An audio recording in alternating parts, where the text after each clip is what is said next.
Fl-aħħar ġimgħat il-Kunsill Lokali tas-Siġġiewi applika u attira għalih fondi Ewropej u lokali li ammontaw għal madwar 1,150,000 euro. Dan hekk kif il-Kunsill Lokali tas-Siġġiewi applika l 720,000 euro fondi tal-Unjoni Ewropea biex jingħataw ġdid lil qatt ta' toroq rurali li minnhom igawdu l-bdiewa u s-Siġġiewin. Il-Kunsill tas-Siġġiewi għaddej b'xogħlijiet fuq ħitan tas-sejjieħ b'investiment ta' 33,000 euro u applika l 150,000 euro biex isiru aktar ħitan tas-sejjieħ oħra bilan li jsebħu ż-żona rurali tas-Siġġiewi.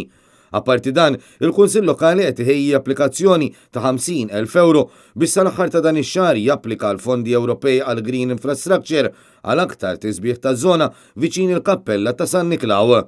Il-Kunsill Lokali tas-Siġġiewi attira diġà fondi oħra biex wara Mejju tkompli ħidma fuq proġetti li l-Kunsill diġà beda jinvesti fihom matul din il-leġislatura. Ġiet approvata applikazzjoni ta' aktar minn 215,000 euro għal bini ta' night shelter għall-anzjani li diġà bdew xogħlijiet preliminari fih. Il-Kunsill Lokali applika l-skema ta' Reġjun Nofsinhar u ġew approvati 18,000 euro għal bandli ġodda f'Arlabsi. Xogħlijiet oħra jinkludu 3,000 euro għal manutenzjoni fl-Awtor Ġim ta' Siġġiewi u 1,800 euro għat-tisbieħ tar roundabout ġdida f'Takilpa. F'kummenti li Net News, is-Sindku ta' Siġġiewi Alessia Bsajla Żammit qalet li kunsill immexxi mill-Partit Nazzjonalista fis-Siġġiewi mhux biss ġab ir-riżultati fl-aħħar 4 snin, iżda diġà applika jew attira investiment biex mill-għada tal-elezzjoni tkompli ħidma bla waqfin fit-toroq, proġetti ta' tisbieħ, bandli ġodda u proġetti soċjali.